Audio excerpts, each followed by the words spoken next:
గురు చరణంబు బట్టురా, గురు చరణంబు బట్టురా, నీ రూపము తలచో భువిపై నడిచే కీటకం తున్నదైలేచు.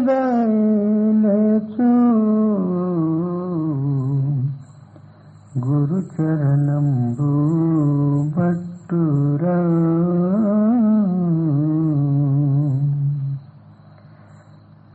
ఎలాగా తున్నగా మట్టి గూడి చేసి అందులో పొడుపు కీటకాన్ని తెచ్చి పొడిచి పొడిచి కొద్ది ప్రాణము నుంచి ఆ మట్టి గూటిలో పెట్టి ఛిద్రాన్ని మూసేస్తుంది.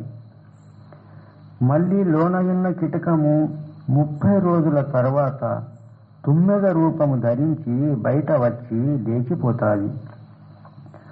అలాగనే సద్గురువులు తన సాన్నిధ్యము వచ్చిన శిష్యులకు స్వస్వరూప బోధ బోధించి తాను ఎవరో తన స్వరూపంబు తేటగా చూపించి అందులో స్థిరము చేపించి జీవుణ్ణి ముక్తం చేస్తారు.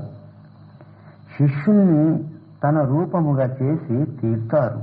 అందుకు సద్గురువుల కంటే వేరే ఏ దైవమే లేదు.